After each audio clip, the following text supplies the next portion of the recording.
Distinguished delegate, this meeting now stands resumed.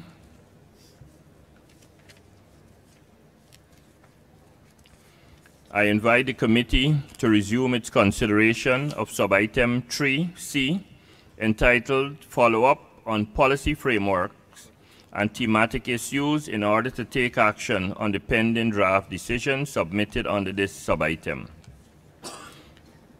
The first draft decision, entitled ICCD/COP14/L22.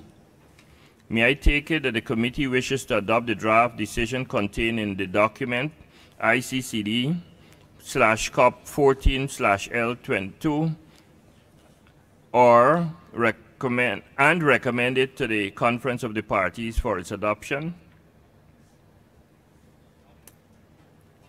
I hear no objection. It is so decided.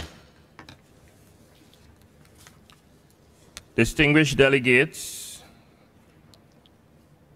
colleagues, with that, the committee has concluded its consideration of all the items allotted to it by the Conference of the Parties.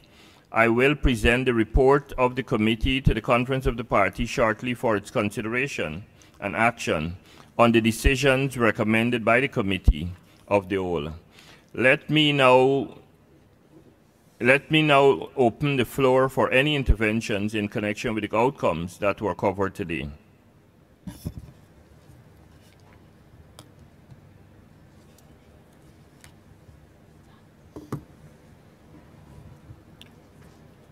I hear none. We have thus completed our program of work for the Committee of the Whole.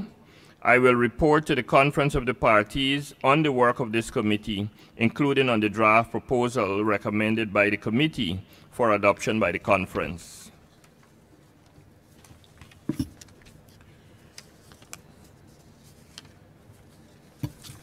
Distinguished delegates, representatives of UN agencies, international organizations, governmental organizations, civil society, I wish to express special thanks to you for the confidence you placed in me and for your support during my chairmanship of the Committee of the Whole.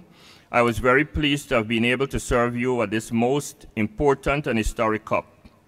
The friendly environment which was created by our host, the government and people of India, no doubt contributed to the success achieved by the various contact groups and indeed the many side events.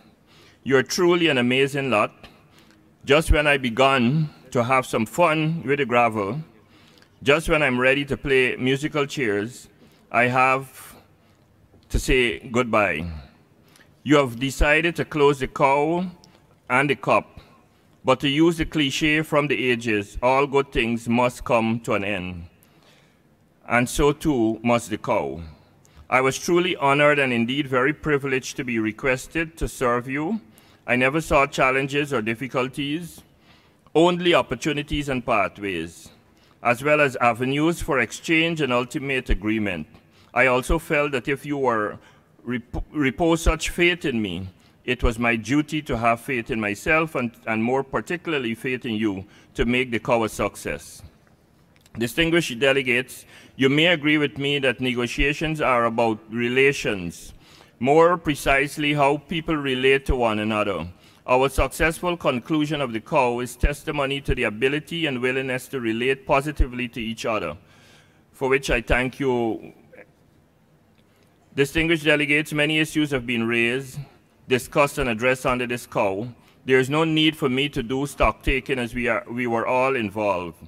There is, however, the need to underline that apart from the compromises and agreements made by parties for this whole process to work, there was need for other support services from facilitation to secretarial and everything between.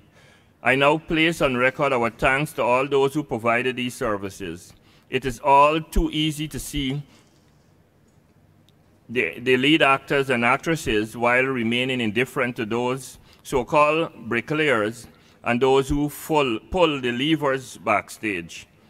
Fairness, indeed, justice requires that we acknowledge the commitment of these unseen faces, falsely sometimes portrayed as insignificant. And speaking of justice, It was Immanuel Kant who postulated, if justice perishes, human life on earth has lost its meaning. Our deliberations under the cow, indeed, in this entire COP, had a lot to do with justice. Not merely ordinary justice, but universal ecological justice. If we are not just to our living surroundings, which is land and all life it supports, we shall indeed perish. This is true for our food, water, and so much more, which depends on land. If you permit me, I shall paraphrase Prime Minister Dr. Ralph Gonsalves and remind us all that in the absence of truth, justice perishes. So as Dr. Gonsalves also says, we must seek the truth as regards the dealing with the land. I am glad that we showed that the cow is indeed one whole by way of the agreed decisions it facilitated, through us all being at one accord. You allowed common sense and a shared sense of responsibility to prevail as I observed the various exchanges in the different negotiating groups. A song of my childhood came rushing to my memory. Again, I take this liberty to paraphrase. The song declares, if united, we'll stand, but if divided, we'll fall. And this is an undeniable truth as regards the questions we seek to tackle within the framework of the UNCCD. Previously, it was mistakenly thought that this was only a problem with consequences for some. Now we can't but see that as regards desertification, land degradation, and drought, as John Donne admonishes us, no man is an island unto itself. Every man is a piece of the continent, a part of the main.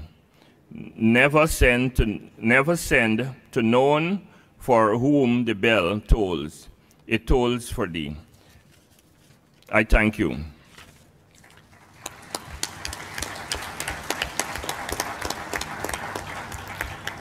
Distinguished delegate, I finally want to take this opportunity to thank our facilitators, Mr. Troy Torrington for Contact Group 1 and Mr. R.B. Lal and his colleague, Mr. Vikas Panikar, for Contact Group 2 for their support to work towards the work of the committee and the constructive engagement and flexibility of all in contributing to the success of the work of the committee. I would also like to thank the Secretariat for its assistance. There being no other business, this meeting stands adjourned.